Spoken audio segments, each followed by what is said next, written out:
사도행전 1장 1절입니다.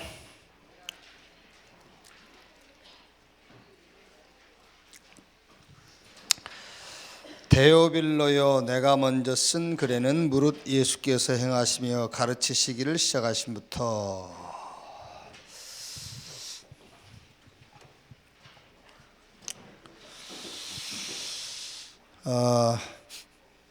하나님이 우리를 구원하시고 그 이후 신앙생활은 결국은 이거 바꾸는 거죠. 각인.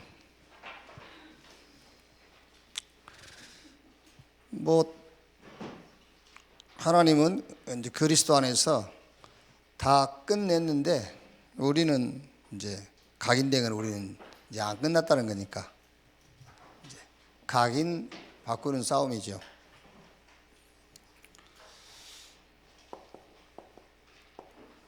각인 안 바꾸면 뿌리도 안 바뀌어요. 그러면은 체질은 그대로 있는 거고 체질 따라서 열매가 나오는 거니까요.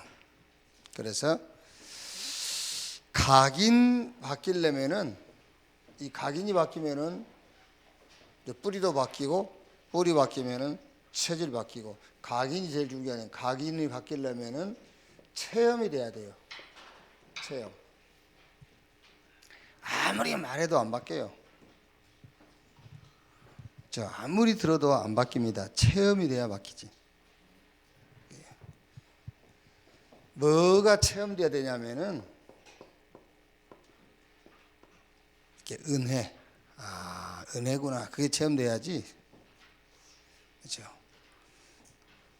이게 은혜, 하나님의 은혜가 체험되어진단 말은 구원이 체험되었단 말이에요. 그래야 각인이 바뀌어요. 이걸 보고 갈보리산 언약이라고 하잖아요. 여러분, 우리가 이제 오늘 은혜 받았다 그러잖아요. 오늘 은혜 많이 받았습니다. 그런데 안 바뀌어. 영화 한 편 본 거지. 이 은혜라는 말을 우리가 제일 많이 쓰잖아요. 근데 은혜가 체험돼야 된다니까. 은혜. 그게 구원이란 말이야. 그러니까 사실 다 은혜 해놓고는 가만히 얘기 들어보면 은혜 아닌 것 같다는 생각이 드는 말 많이 하잖아요. 그렇죠? 은혜라고 해요. 다 은혜라고 해놓고는 결국은 은혜 아닌 것 같은 생각이 들도록 결국은 결론을 내리거든요. 그래서 우리가 뭘 해야 되겠구나 그런 생각이 들었다. 그건 은혜를 전하는 거 아니잖아요. 그죠? 그래 안 그래? 내가 뭘 해야 되겠네 그런 생각이 든다면은 은혜를 전한 게 아닌지. 그래 맞구나. 은혜 그래야 되는 것이지. 이게 은혜가 체험돼야 된다니까요. 그래야 각인이 바뀌어요. 그 전에는 절대 안 바뀌어. 하나님의 능력이 체험돼야 돼요. 불을 받고 그게 아니에요. 그게 기도란 말이에요. 기도가 체험되었어. 그걸 보고 감남사변약 기도가 체험되어진 거예요.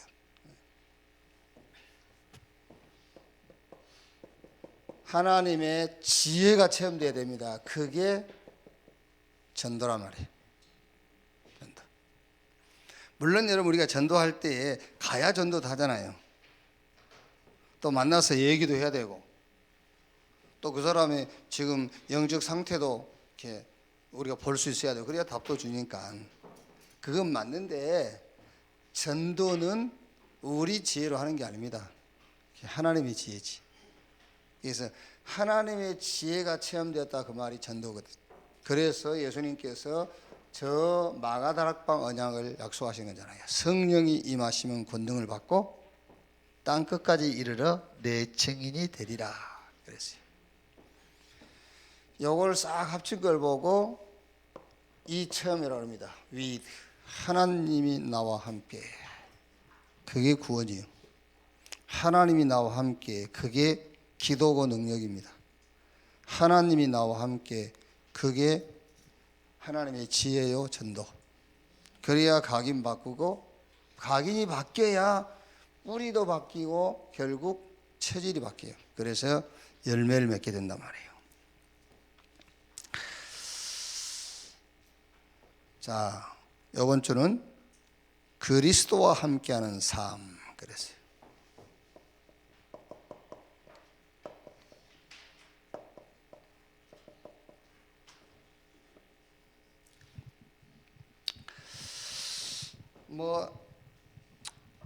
그리스도와 함께하는 삶 그래도 되고,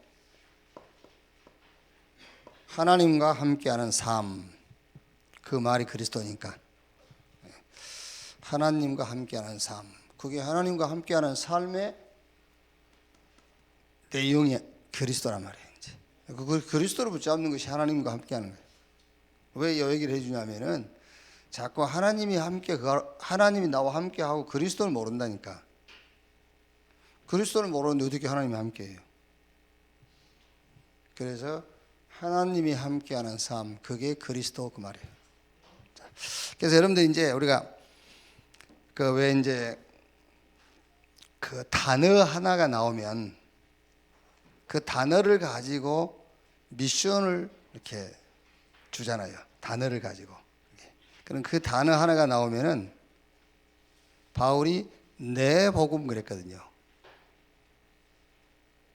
복음이 내게 되려면은, 미션이 내 것이 되려면은 단어가 나하고 맞는 단어로 바뀌어야 돼요. 유 목사님이 던지는 단어를 그대로 쓰는 것도 괜찮아요. 유 목사님하고 수준이 같으면. 유 목사님이 생각과 그분의 뇌하고 같으면 그분이 쓰는 단어를 똑같이 써도 괜찮다니까. 그런데 그 단어가 내 단어로 가능하면 바뀌어야 돼요. 그래야 그게 내 것이 된다니까. 그러려면 여러분이 메시지를 들으면은 계속 묵상도 하고, 우리 랩런트 식으로 하면 공부도 하고 그래야 되는 거예요. 그래서 지금 이번 주 거는 뭐죠? 오늘 21가지를 여러 가지 단어로 얘기를 하셨죠.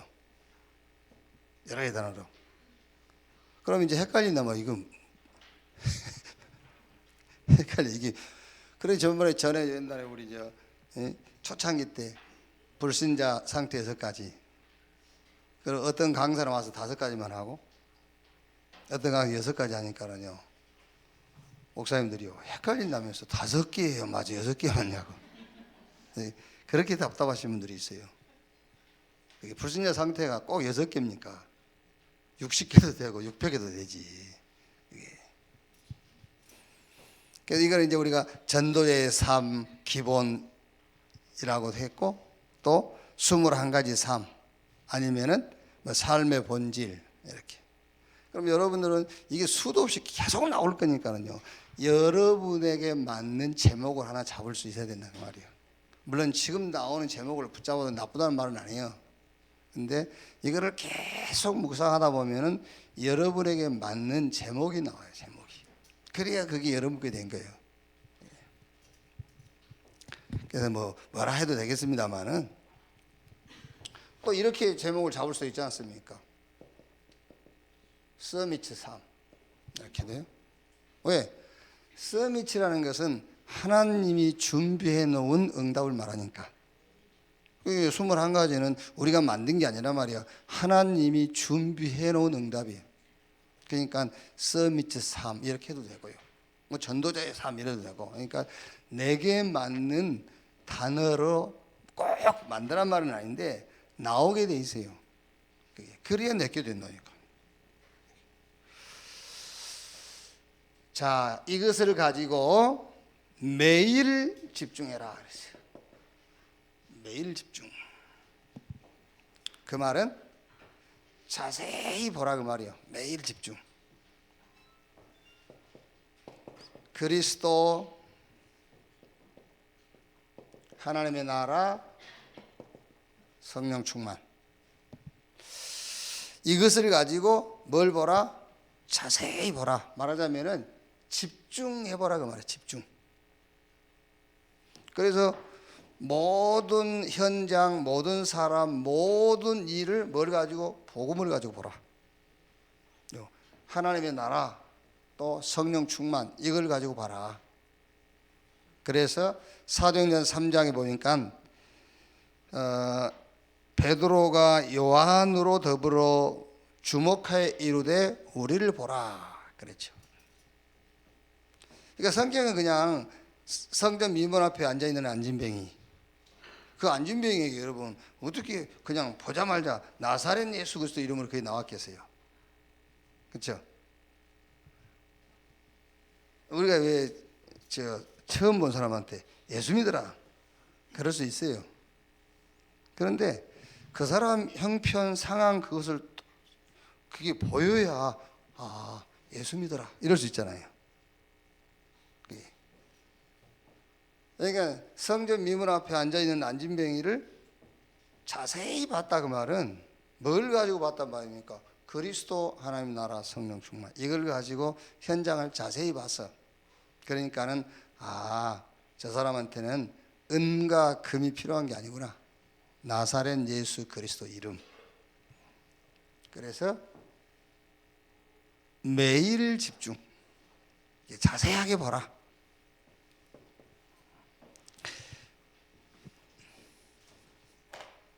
자, 매일 확인하라. 매일 확인해라. 21가지 삶, 이 서밋의 삶을 가지고 천명, 소명, 사명, 매일 확인. 하나님의 계획이 뭐냐? 그렇다면 나에게 내가 할 일은 뭔가? 소명. 그리고 시대와 세상이 필요로 하는 것은 뭔가? 이걸 확인해라. 매일 확인. 자, 매일 누림 그랬죠. 당연, 필연, 절대. 매일 누려라. 자, 예를 들면 여러분 우리가 복음 가지고 있으니까는 핍박도 당연한 거예요. 그것도 누림이요. 당연한 것이구나. 그렇죠. 응답도 당연한 거지. 그게요. 그러니까 매일 누리라. 당연, 필연, 꼭 필요한 것, 그리고 절대 해야 될 것. 그래서 제가 이제 우리 렘넌트들이 군 입대할 때는 다른 얘기는 못 해줘도 꼭 여기 얘기를 해줍니다. 당연한 거다. 훈련명이니까 당연히 어려운 거지.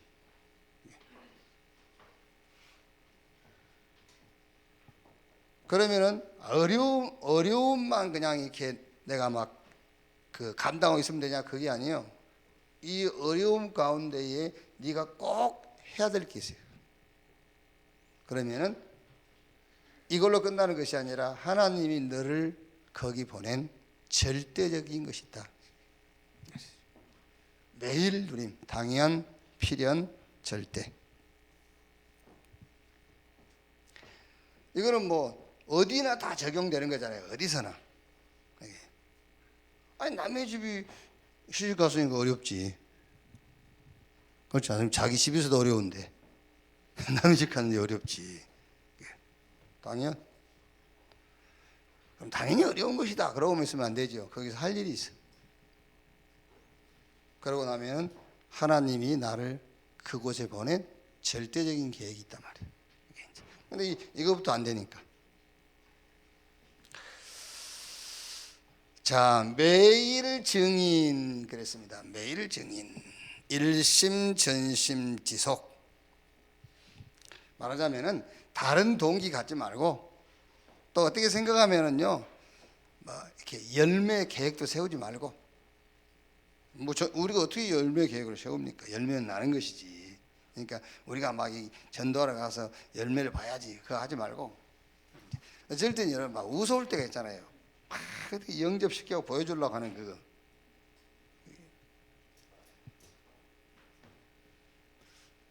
그러니까 그냥 증인이요. 매일 증인. 어떻게? 일심, 전심, 지속으로. 뭐의 증인이냐? 예수가 그리스도라는 증인으로 해요. 일심, 전심, 지속. 그리고 매일 발견. 오직 유일성 재창조. 그러니까 오직이 발견되면은 유일성 응답이 오고 재창조의 역사가 일어나게 돼 있어요. 그래서 매일 발견할 것 오직 발견해라. 그러면 오는 매일 응답, 그게 하나님 24. 그러면 따라오는 25, 영원으로 연결되는 응답. 일곱 번째 뭐죠? 매일 감사. 감사.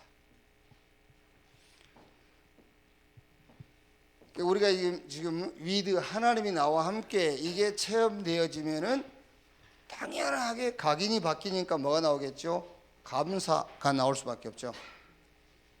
감사. 그래서 매일 감사. 자, 여기요. 지금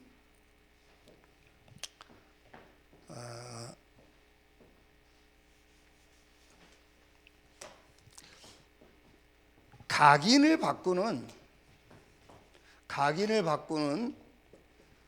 절대적인 그 길이 세계관이 치유돼야 각인은 바뀌어요. 세계관치. 우리 그 렘넌트들이 그 예배 이거를 그 별로 중요하게 생각 안 하거든요. 왜 그러냐면 예배가 뭔지 몰라서 그런단 말이에요. 예배할 때 우리가 주로 찬양하고 기도하고 말씀 듣고 헌금하고 이때에 우리가 음식을 먹으면은 영양소가 이렇게 공급이 되잖아요. 마찬가지로 예배에서 찬양, 기도, 말씀, 헌금할 때에 우리의 영혼, 육이 힘을 얻고 치유가 되는 시간이란 말이에요. 이제 그보다 더 중요한 게 굉장한 영적 싸움.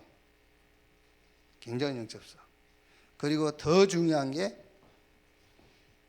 예배 드릴 때에 이게 바뀌는 겁니다. 세계관.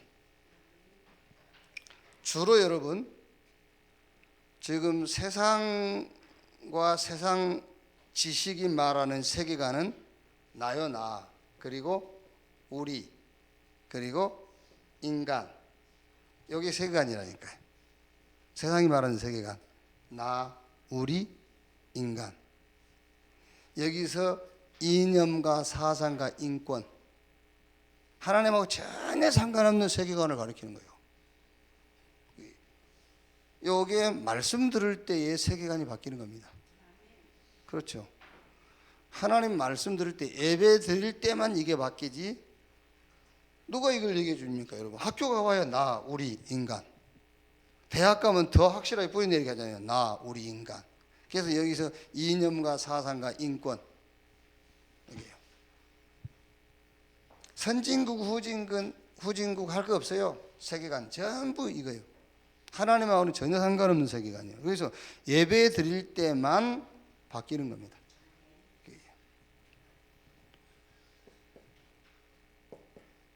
각인 뿌리 바뀌려면 정체성 치유돼야 돼요. 정체성 치유.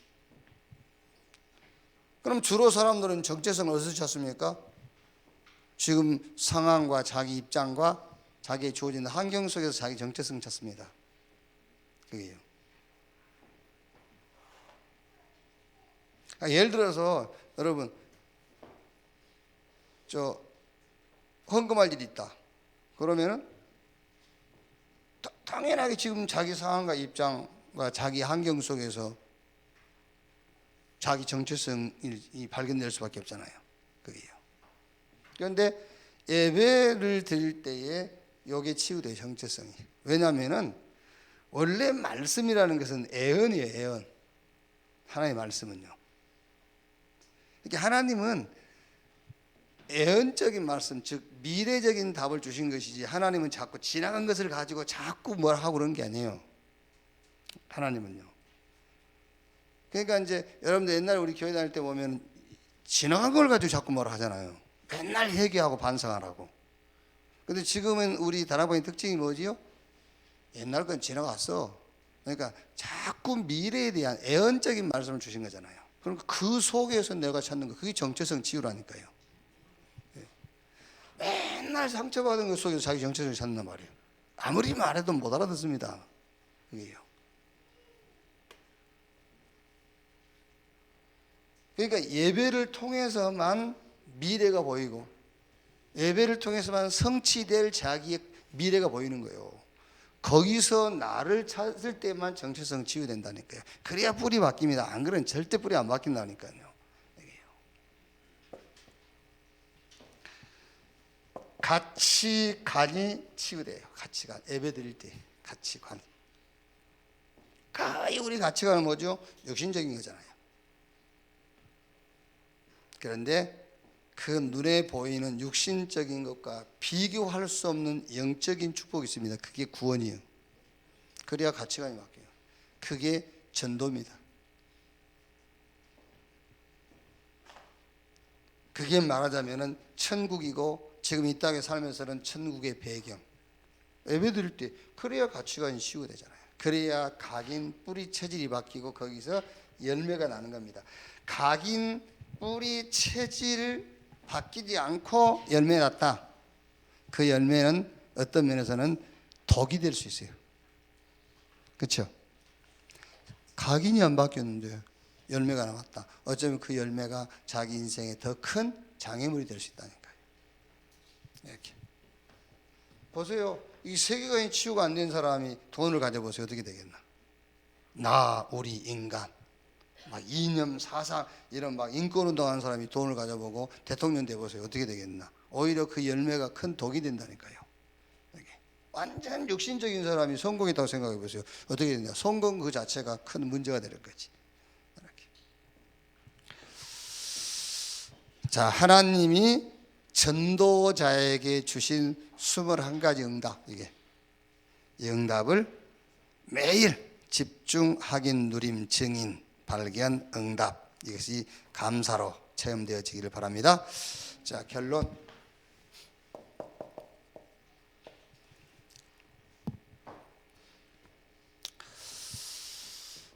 저는 이 단어가요 계속 남아있더라고요. 영적 후견인. 영적 후견인. 우리가 내가 사는 지역에서, 내 직장에서, 동료들에게, 내 주변의 지인들에게 다른 경제적인 도움은 못 줄지라도, 그렇죠, 내가 그 사람에게 많은 지식을 갖지 못해서 그 사람에 대한 어떤 그 인생 상담은 못 해줄지라도 그 사람이 가지고 있는 영적 문제에 답을 줄 수 있는 영적 후견인, 이건 누구나 할 수 있잖아요. 이렇게 영적 후견인.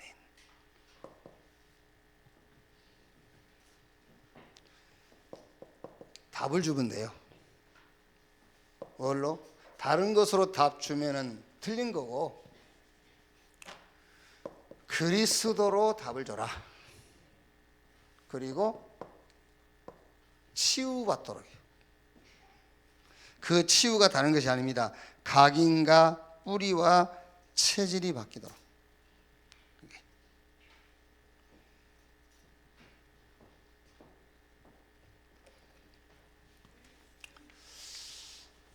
그러니까 지금 여러분 우리가 제가 2부 예배에 우리가 갈라디아서를 가지고 지금 말씀 나누고 있잖아요.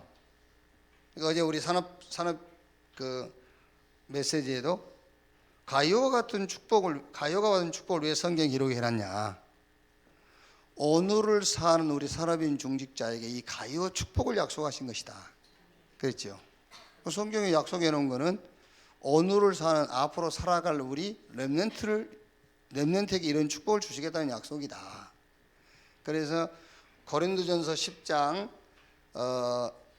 11절입니까 13절에 보면은 이스라엘 백성들이 애굽에서 나와 가지고 홍해 건너고 광야길을 가면서 원망하고 낙심하고 이런 것들을 성경에 기록해 놓은 것은 오늘을 사는 우리에게 본보기로 기록해 놨다 그랬잖아요.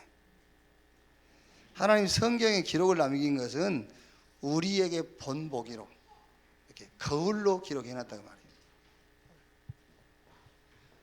그러면 이제 여러분 우리가 갈라디아서를 성경으로 기록해 놓은 것은 오늘을 사는 우리에게 중요한 메시지, 그 메시지가 뭐냐는 거죠. 그러니까 거의가 답니다. 거의가 다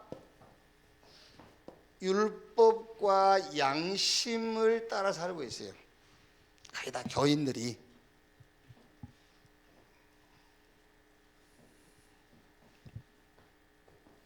갈라디아서를 왜 줬냐?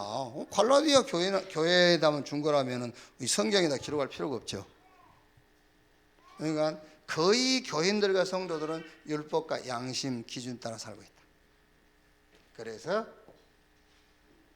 복음으로 치유해라 그 말이에요. 복음을 따라 살도록, 복음이 기준되어서 살도록. 여러분 예를 들면은 뭐 양심과 율법과 또 이렇게 행위 기준으로 살면은 유익도 있어요.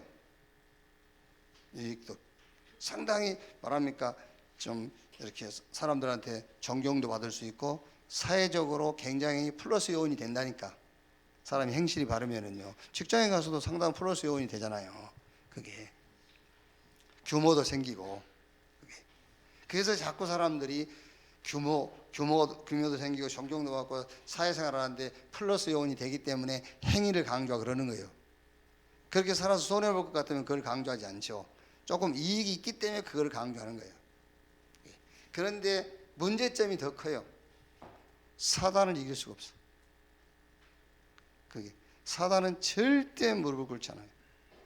그리고 사람을 치유할 수 없어. 그걸 가지고는요. 자 그러면 이렇게 얘기할 거 아닙니까? 그러면 그걸 가지고는 사단을 이길 수 없고 사람을 치유할 수 없기 때문에 우리가 그냥 막 살아도 됩니까? 이렇게 묻거든요. 그 말이 아니잖아요.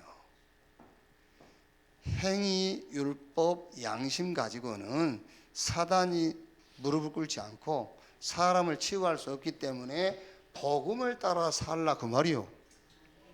그렇죠? 복음을 따라서 살라 그 말이지. 그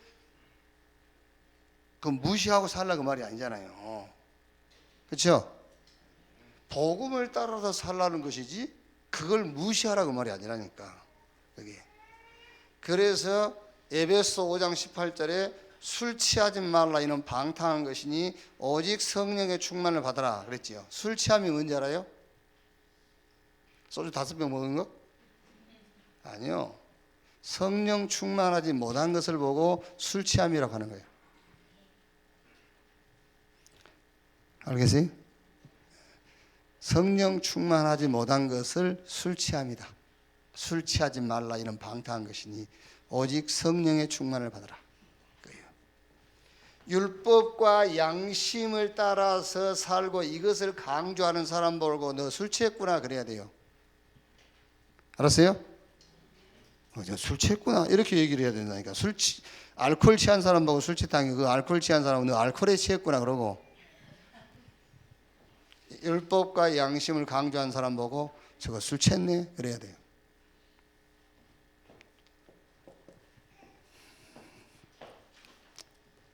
그래야 로마서 16장 20절 이렇게 사단이 무릎을 꿇게 된다. 또 오해하면 안 돼요. 술 먹어도 된단 말이구나 그 얘기를 한 게 아니에요. 성령 충만 받아라 그 말이지. 성령 충만 받아란 말이지 술 먹어도 됩니까 그 말이 아니에요. 성령 충만 받아라.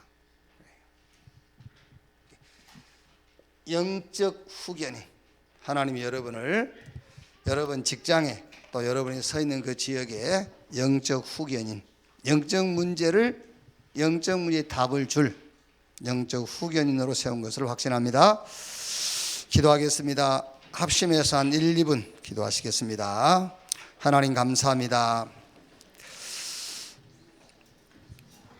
하나님의 은혜로 구원 얻게 하시고 하나님 우리와 함께하는 능력, 기도의 비밀을 우리에게 주시고 우리의 지혜 지식이 아닌 하나님의 지혜로 사람 살리는 전도의 축복을 주신 것을 감사합니다.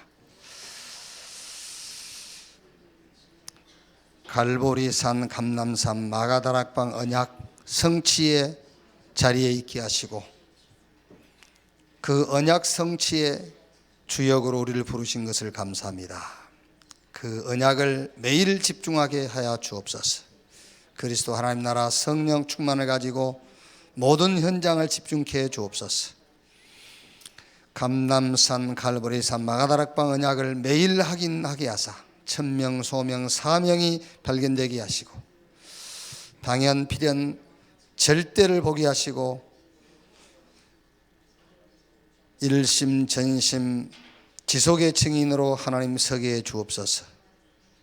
삼언약이 오직되게 하시고 유일성 응답, 재창조 역사를 체험케 해 주시옵소서. 갈보리, 감람, 마가다락방 언약으로 24되게 하시고 25 체험되어지며 재창조 역사를 현장에서 보게 해 주시옵소서.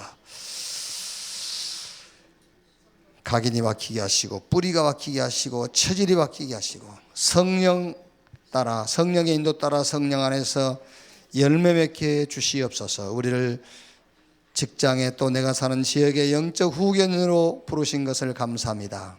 영적 문제에 답을 줄 수 있는 자, 복음 가지고 사람을 치유하는 자로 사단이 무릎을 꿇는 매일의 삶을 하나님 체험케 해 주옵소서. 주의 날 부르신 하나님 감사합니다.